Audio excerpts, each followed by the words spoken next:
My guest at this time is Victoria Toensing. She is a former Deputy Assistant Attorney General, a former Assistant U.S. Attorney. She joins me today to talk about what the FBI is being asked to do in terms of investigating 36-year-old claims of sexual assault from Dr. Christine Ford against Supreme Court nominee Brett Kavanaugh. The Democrats have been pushing for an FBI investigation. Senate Republicans have said they should have brought this forward when they had the chance while the background investigation was still going on. Now Senator Jeff Flake, as well as a couple of other Republicans, have let it be known that they're not ready to vote on full confirmation unless there's at least a brief investigation lasting no longer than a week here into these claims. So, Victoria, first of all, thanks so much for being with us. Of course. Well, what we know so far is that all of the witnesses named by Dr. Ford in the Washington Post story have gone on the record, I believe all in sworn statements under the penalty of perjury and felony conviction if they're lying. So what else can the FBI actually investigate given what little evidence we have here? Nothing. They're going to repeat what the committee has already done. All this stuff about, the FBI has to get in here to do an investigation is just, it's a ploy of the Democrats. It's a trick that they use. They always get some mantra to attack the opposition. And during the hearings, it was, hey, you have a whole lot of records that we haven't been able to read. You have a whole lot of documents. You haven't given us 90% of your documents. What are you trying to hide? They repeated that again and again and again. Now it's just if we could have an FBI investigation. The committee has already done what the FBI is now going to be asked to do, and that's interview the witnesses. And so what we've heard about from the previous witnesses is what's known as a 302 form, I guess. So explain what that is. That's a form when an FBI agent interviews somebody. The agent writes down the notes first in longhand and then goes back to the office and types it up on a form that's numbered 302. And they report what the person tells them. They don't ever make a decision about this person was credible or not credible.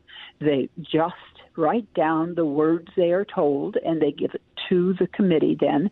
And it's the committee that decides whether it's truthful or the allegation is serious or not serious. What we've seen so far from the witnesses are statements. Would the FBI in this process be interviewing them? Yes, and that would be the statement. As I understand it, and I haven't seen them, the witnesses have written their own statements saying, this is ridiculous, or this never happened, or I have no recollection of it. Now they'll tell those words to the FBI agent who interviews them, and the FBI agent will write down those words. That's what it is.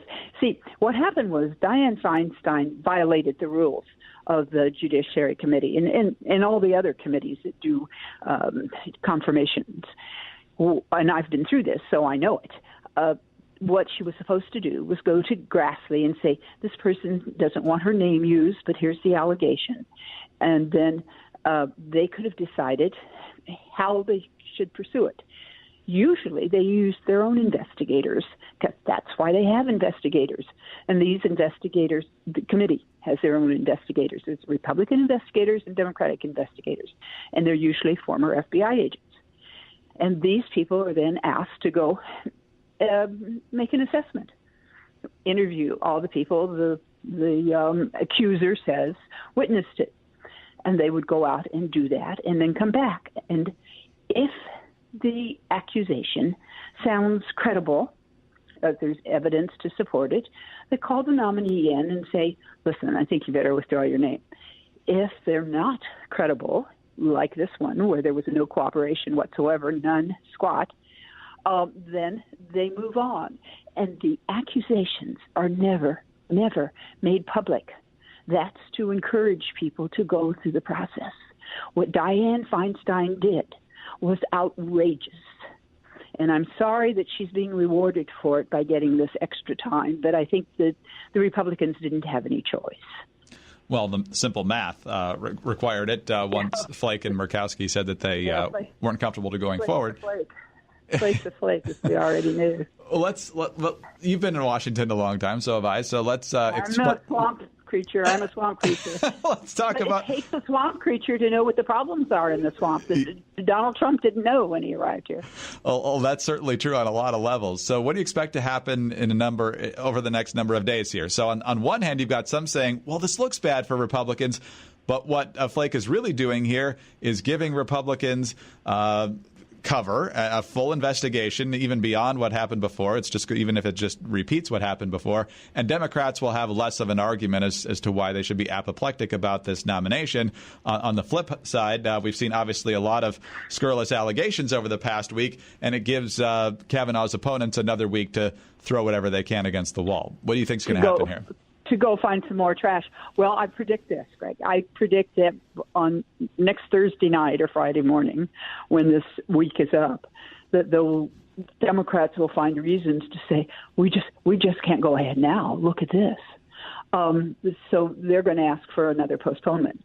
They're like a drowning person, grabbing for anything just to stay afloat. And I predict, Greg. We can talk again next Friday morning when they do it. Well, that may be. We're already seeing people saying, why only a week? Why isn't this a longer FBI investigation to look into all of this? But last thing here, and this is less of a legal situation, but it is interesting, and that's the calendar. Not only do you have the Supreme Court session starting next week, you also have the midterm elections coming up, and I believe, please correct me on this if I'm wrong, but if in fact this nomination were to end up being withdrawn or defeated or just not being confirmed in one way or another, there is about a 3-month window for which a replacement confirmation process would have to take place. And since we're at the very end of September, that takes us to the very end of December, at which point, if Republicans keep control of the Senate, it's not a problem. But if they don't, this really roils things out. Is that correct?